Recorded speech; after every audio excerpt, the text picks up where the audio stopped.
you also said you thought it would be worthwhile to discuss your soiree with 75 Hard. Let's talk about it. 75 hard. So you have to do two 45-minute workouts a day. One of them has to be outside. You read 10 pages of a non-fictional book.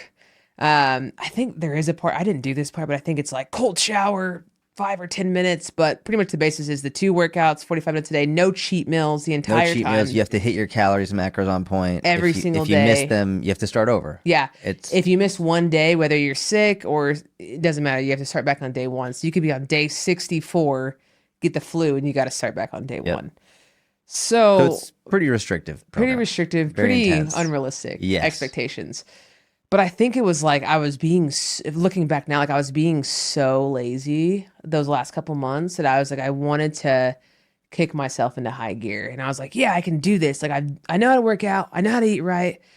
75 hard. I'm going to read this non-fictional book and I'm going to kill it. And I made it I think 25 days. And then our household just the winter flu came through and I was like, there's no way. I mean, I was walking in the snow. It was snowing during that time. And I was like outside, like, yeah, I'm outside doing my 45 minutes. Like, I was just like, why am I doing this? But everyone's like cheering me on. So I think I was overcompensating for lacking what I was doing or the lack thereof from October to December of the year before. And I thought because of my laziness, I needed to step it into high gear, but that was fucking wrong. And I can see it put your eyebrows down. I can see it in your eyes. Well, I saw you. I don't know if you remember, you posted about it. You were like, I'm going to do 75 hard. Yeah. And I texted you immediately. Yeah, you did. Well, first I liked the post because I was like, I'm going to support you. But then do you remember that conversation that we had? You're like, hey, like, it's going to support you, but like, are you sure this is what you want to do? Like, why not go back to what works? I was like, are you doing 75 hard? You're like, yeah. And I was like, why are you doing 75 hard? And you said, I feel like I need something to be consistent with. I need to show myself I can be consistent. And then I have right here the text that I followed up with. I want to read it out loud to you. Okay. So you said you needed to do something to prove that you can be consistent, right? And immediately I'm like, you're picking the most unsustainable thing to prove that you can be consistent. So I said this, and it's a direct quote. I said, listen, it's 100% up to you. You know yourself best as long as you're being objective. Personally, I think you've done incredible going almost a full year of outrageous consistency and extraordinary progress. Having a little drop off for the past 6 weeks around the holidays and quitting your job isn't strange or weird or bad. I also don't think you need an extreme program to prove you know how to be consistent. I think you can bring ruthless consistency to any program regardless of how much it requires of you. And as you know, simple, standard, basic programs tend to be more effective long term.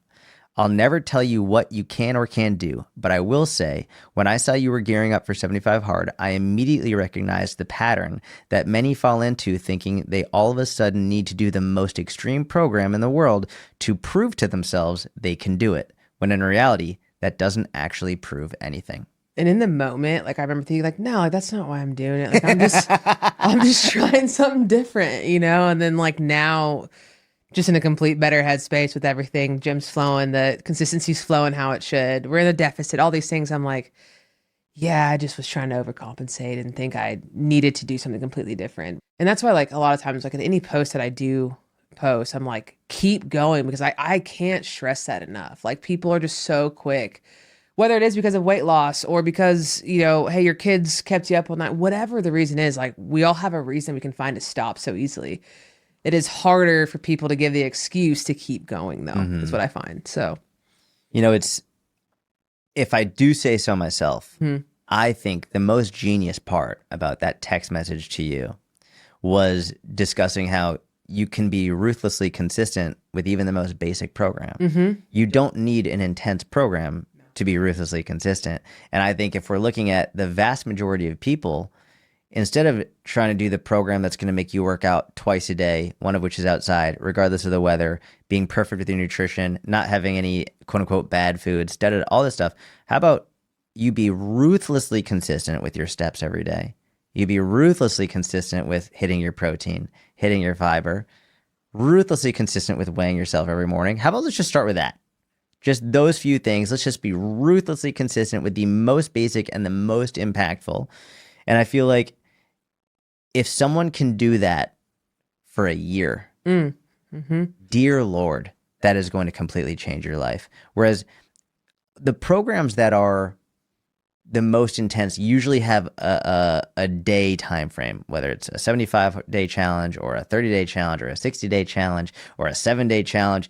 It's very enticing because it's like, oh man, so I'm going to be perfect for this amount of time, and then it's going to completely change my life. It's like, I don't know anyone ever in the history of literally ever who's done a 7-day program, a 14-day program, a 21-day program, 30-day program, who's been like, this completely changed my life. Because once it's over, then if they do get through it, if they do, which they usually don't, they revert back to exactly what they were doing before.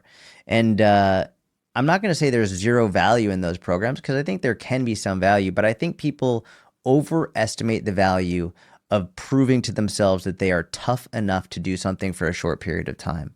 What does that mean long term? I don't think being really tough for 7 days or 14 days or 21 days or 75 days practically means anything in regard to your actual life. Whereas if you can do something for a year with a ruthless consistency for a year, the most basic things, that will have a far greater impact on your life as a whole than being able to do something super intense for 7, 14, 21 days.